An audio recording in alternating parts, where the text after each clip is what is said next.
This video is a deep dive into the Wolfman, one of the most fascinating characters in Darkwood, a survival horror game set in an ominous forest that adapts to the choices the player makes. Most people know very little about this game, and even less about this character, aside from Pyrocynical's 8-hour-long video on the game. This video took a lot of time to make. I spent at least 8 hours writing to develop the script for this video, but it was worth it. The Wolfman is a character every aspiring writer, game developer, or storyteller should study, along with all the storylines in this game. I've played this game for about 15 hours. When I say it's the best player-driven narrative I've ever played, that's not hyperbole. It really is that good. Darkwood is about scavenging, surviving, and fighting off predators. It's about meeting people, some friendly, some not so much. The game never feels confusing, and you're not often surprised.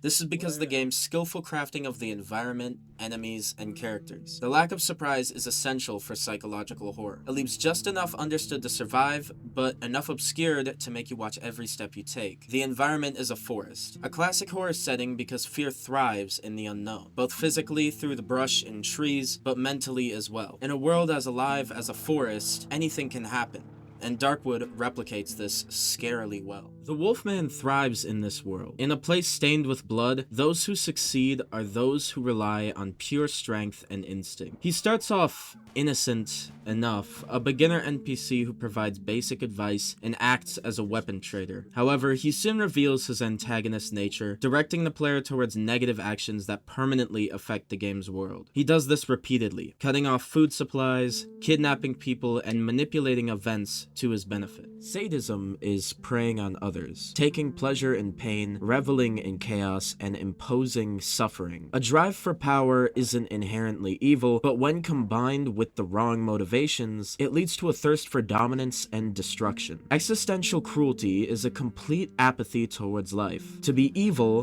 one must discard the lives of others to willingly take innocence from them. The Wolfman is a perfect representation of these universal themes of malevolence. The Wolfman dons a worn hunter's coat with a bullet hole in the chest, a matted gray hood, and a wolf's head. He is apathetic and brutal with a sadistic and manipulative persona, dismissive and blunt. He is only really interested in the player for personal gain. He holds significant power within Darkwood, possessing some of the best weapons in not just the early game, but the entire game. While his control over the forest itself is limited, he gains dominance through his connection with the player. He's able to do all of the previously mentioned horrible things to instill fear, all through the player's help. This makes him by far the most influential figure in not just Chapter 1, but in the entire game. The Wolfman takes pleasure in the pain he inflicts. His actions primarily serve to amuse him and corrupt innocence. He repeatedly uses the player to weaken others, gaining influence and solidifying his power. His amorality aligns with his sadism. He is motivated by nothing beyond entertainment, power, and control. He thrives in the Darkwood because he is strong, and in a world dictated by animal instinct and power, he reigns supreme. He is a manifestation of the corruption the player must face to escape. The choice is clear. Join him and experience the cruelty firsthand, or defy him and suffer the consequences. At the start of the game, the Wolfman serves as a guide and traitor. By following his path, the player is rewarded, slowly building a dependency. What makes the Wolfman unique is compared to other NPCs, despite his monstrous appearance, he is disturbingly human. He embodies the worst and most primal aspects of human nature. Unlike other characters, his evil is not motivated by revenge, survival, or necessity. It is purely for the sake of cruelty. If the player defies him, he doesn't just retaliate, he steals from them. He is the only character in the game with the foresight to do something like this. To recover the stolen goods, the Wolfman offers the player a brutal deal. Face a weaponless duel against trained dogs. If that doesn't break the player, he fights them himself in a duel to the death. Or lose a good portion of the items that you've gathered in the game with no way to get them back. The Wolfman embodies the ruthless nature of survival in solitude, a theme exaggerated by Darkwood's unforgiving world. He manipulates others by exploiting their kindness and care, proving that cruelty is a natural and unchanging force. There's no way to fix him. He is a force of nature, an embodiment of destruction that cannot be reasoned with. But does survival in Darkwood require becoming like the Wolfman? No. That question answers itself. You don't have to follow him, obey his commands, or share his sadistic intent. However, refusing him comes at a cost. You lose access to valuable loot,